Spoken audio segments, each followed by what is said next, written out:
Trying to sound what it is. You sound like a fool. That's your opinion. No, my opinion's the only one that counts. As you get older, you realize that there are very few really important things. There are very few names in television history that carry the kind of weight that Judy Shinelands does. Say Judge Judy to almost anyone in America, and you'll get an immediate reaction, a laugh, a memory, maybe even an impression of that sharp, no-nonsense voice cutting through someone's excuse before they even finish their sentence. For 25 years, she was a fixture in American living rooms, a daily presence who made courtroom television feel personal, urgent, and endlessly entertaining. She wasn't just a TV judge. She was an institution. But then, almost as dramatically as she had arrived, the show was gone. After 25 seasons, Judge Judy came to an end.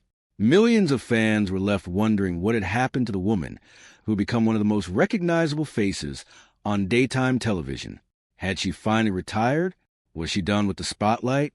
Would she spend her days quietly at one of her many homes, far away from cameras and courtrooms? The answer, as anyone who knows Judy Shineland might have guessed, is absolutely not. Not even close. Because Judy didn't slow down. She didn't fade into a comfortable retirement.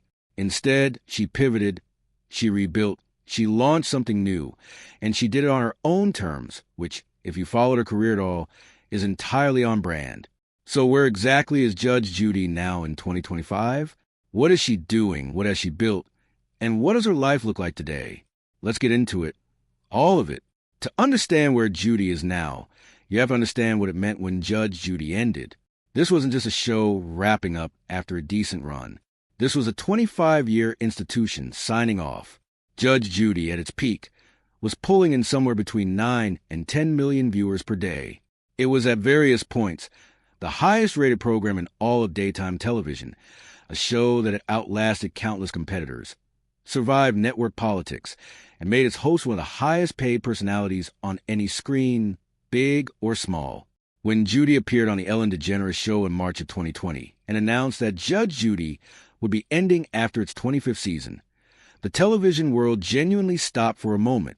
Fans were heartbroken. Industry insiders were surprised. But Judy herself? She had already been thinking several steps ahead. What most people didn't realize at the time was that Judy hadn't simply decided to walk away from television. She had decided to walk away from CBS and towards something she believed would give her more creative control, more ownership, and a future that she could shape on her own terms. The ending of Judge Judy wasn't a retirement announcement. It was the opening move in a carefully planned next chapter. That next chapter came in the form of Judy Justice, a brand new courtroom show that launched on Amazon Freevee in 2021. And the differences between the two shows were intentional and meaningful. Judy Justice wasn't just Judge Judy with a new name. It was Judy's attempt to modernize, to reach a younger audience, and to build something that she had a deeper stake in.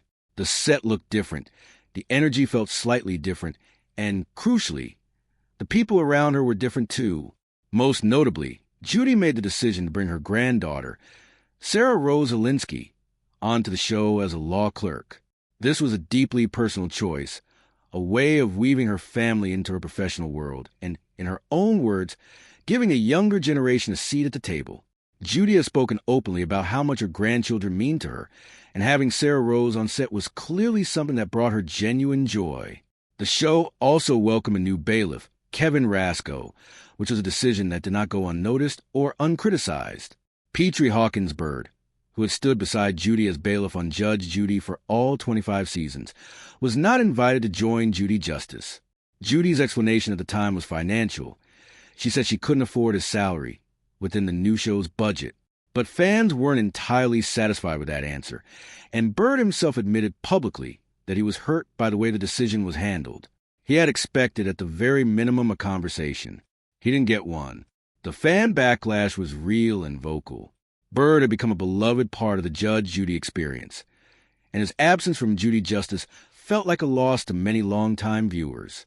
Judy, to her credit, eventually heard that feedback and responded to it. She brought Bird back, not to Judy Justice itself, but to a spin-off series called Tribunal Justice, where he serves as bailiff alongside Judy's son, Adam Levy, who functions as a co-star. It was a creative solution that allowed Judy to maintain her new direction while also acknowledging the loyalty of a man who had given a quarter-century to standing beside her in that courtroom. Judy Justice, against the skepticism of some industry observers, turned out to be a genuine success.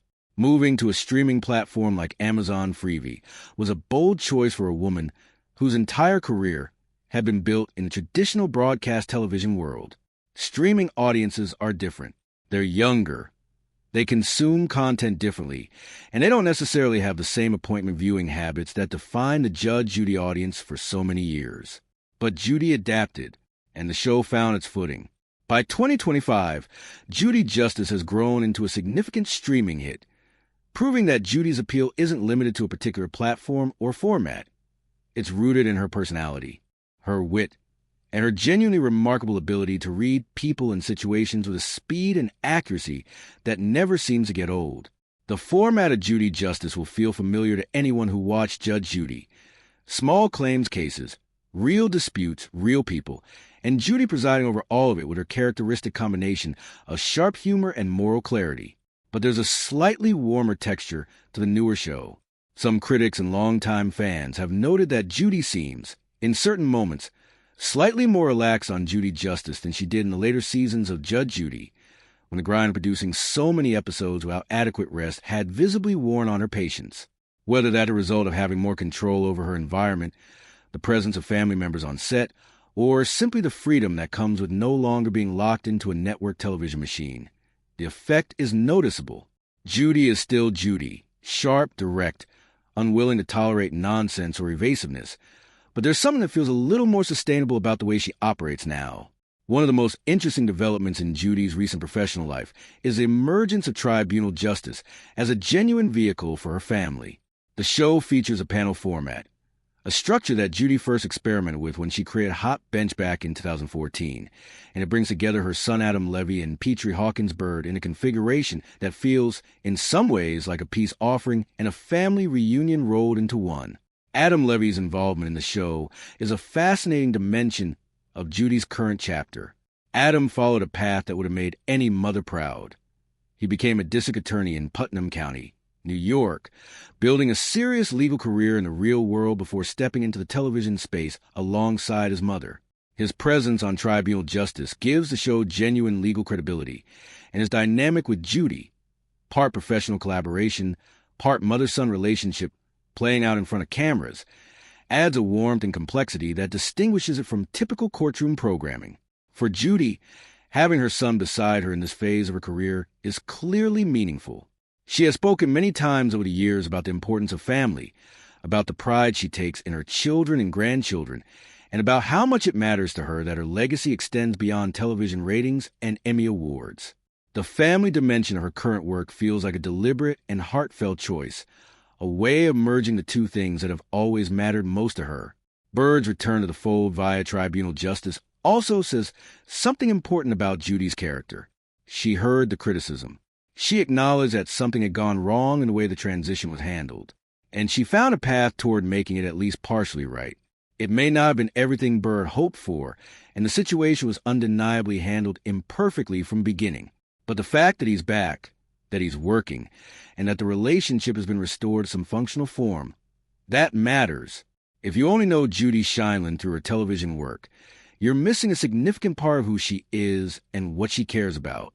Because alongside everything she's doing on screen in 2025, Judy remains deeply committed to her honor mentoring, the program she founded to support young women through education, career development, and professional guidance.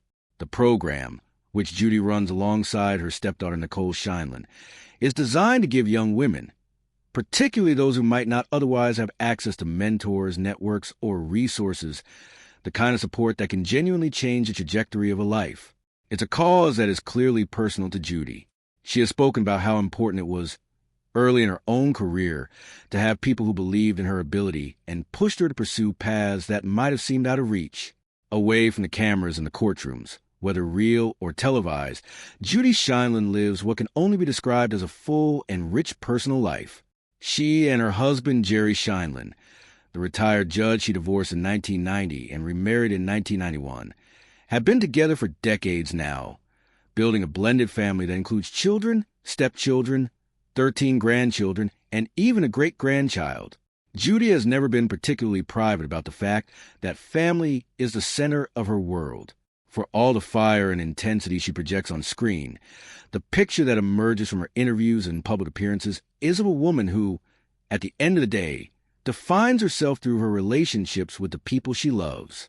Jerry, who had his own television career as an arbitrator on the People's Court from 1999 to 2001, has been her constant companion through everything: the lawsuits, the Emmy victories, the contract negotiations, the transitions. Their real estate portfolio gives you some sense of just how expansive Judy's life is. She owns properties in New York, Florida, California, and Wyoming, a collection of homes that speaks to a woman who has always moved between worlds and never been content to stay in one place for too long. The Beverly Hills condo she purchased in 2013 for $10.7 million served as her base during the filming of Judge Judy. The Newport, Rhode Island estate she and Jerry purchased in 2018 for $9 million, a sprawling nearly 10,000 square foot property known as the Birdhouse, set on more than 3.5 acres, represents something different, a place of retreat of space, and the kind of life you build when you've spent decades earning it. It would be impossible to tell Judy Shineland's story without talking about money. Not because wealth defines her, but because the financial dimensions of her career are genuinely extraordinary. At the peak of her Judge Judy salary, Judy was earning $47 million per year. Then came the 2017 contract extension that pushed her earnings to a staggering $147 million before taxes in a single year. By 2025, Judy Shineland's estimated net worth sits somewhere in the range of $400 to $500 million. She is, by any reasonable measure, one of the wealthiest self-made women in American entertainment history. Judy Shineland has never been someone who shies away from expressing her views, and her political life has always been as independent and unconventional as everything else about her. She is not registered with any political party and has consistently resisted being categorized along simple ideological lines. Over the decades, her presidential votes have crossed party lines multiple times. In 2024, her endorsement went to Republican candidate Nikki Haley, and she appeared alongside Haley at a rally in New Hampshire, making clear that her political loyalties follow the person rather than the party. There is something genuinely remarkable about Judy Shineland's continued relevance in 2025. Television has changed almost beyond recognition since she first appeared on screens in 1996. The networks that once dominated American culture have been fundamentally disrupted by streaming. The daytime television landscape that Judge Judy ruled for so many years looks nothing like it once did. And yet here is Judy Shineland, at 82 years old, still producing television, still finding audiences, still generating conversation, still being Judy. The fact that she was able to make a successful transition from broadcast television to streaming, not as a nostalgia play, not as a legacy project, but as a genuine ongoing enterprise, is extraordinary. It speaks to the depth of her appeal, the authenticity of her persona, and the sheer force of her personality. In an age of performance and manufactured authenticity, Judy has always been genuinely, uncomplicatedly herself. She doesn't soften her edges for the cameras. She doesn't modulate her opinions based on what focus groups want to hear. She says what she thinks. She means what she says, and she has been doing both of those things consistently for so long that audiences have learned to trust her in a way that goes beyond entertainment. So where is Judge Judy now? She's right where she's always been, in the middle of things, working, building, advocating, and refusing to slow down. She's producing Judy Justice for Amazon Freevee, watching it grow into a streaming success. She's working alongside her son on Tribunal Justice, bringing Petrie Hawkins Byrd back into fold. She's running her honor mentoring with her stepdaughter, Nicole, changing the lives of young women who need a champion in their corner. She's living between her multiple homes with Jerry, surrounded by 13 grandchildren and 1 great-grandchild. She's speaking her mind on politics, on culture, on justice, the way she always has. Judy Shineland is 82 years old, and she is nowhere near done. That shouldn't surprise anyone. She has spent her entire life doing things on her own schedule, in her own way, by her own standards. She retired from the bench to take over television. She walked away from network television to take on streaming. Every time the world expected her to step back, she stepped forward. That's who Judge Judy is. That's who she has always been. And in 2025, she is living proof that a life built on genuine conviction, relentless work ethic, and an absolute refusal to accept anyone else's definition of your limitations can carry you further than you ever imagined, and keep carrying you long past the point where most people would have stopped.